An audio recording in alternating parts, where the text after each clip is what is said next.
Героят ми е неотстъпчив, категоричен, понякога романтичен, понякога е много стресиран и напрегнат човек. Не мога да кажа, че имаме много общи черти, но все пак има прилики. Защото всички имаме чувства. И Фатих също не прави изключение. Но като цяло двамата сме различни характери. Но имаме и някои допирни точки, разбира се. Понякога и аз реагирам прибързано като героя си. Но като се замисля, в живота си не съм правил неговите грешки. Благодаря на зрителите. Както у нас, така и навсякъде по света. Хубаво е да усещаш нечие възхищение, но е трудно да го приемеш. Затова предпочитам да говоря за феновете и последователите си. Много им благодаря. Усещам тяхната подкрепа. Те са мотивацията на всеки актьор. Промених неговата импулсивност. Може да се предвиди, че човек ще отиде в друга посока, когато промени импулсивността си. В живота трябва да вземаш решенията по-спокойно. Майка ми казва, кои животни живеят най-дълго. Костенурките и другите бавни животни. Затова има полза да бъдем по-спокойни и по-въздържани в живота. Фатих плати за своята импулсивност. От Фатих открих много неща. Вече сме в 3-я сезон.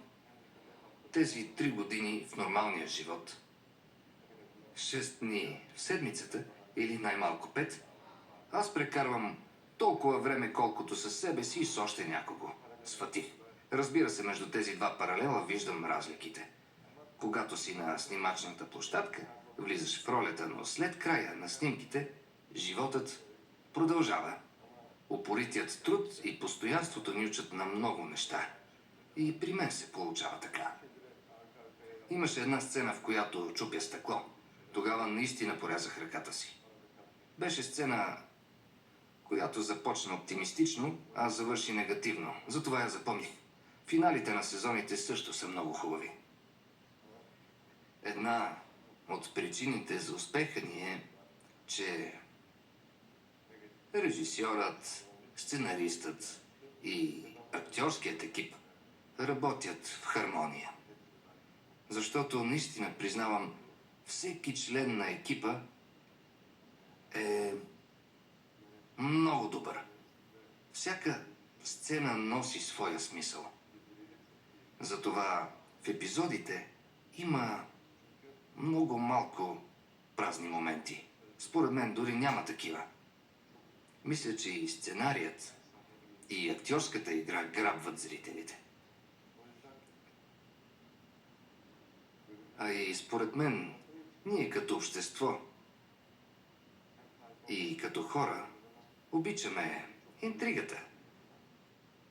Оформянето на една лъжа, начинът, по който се оформя,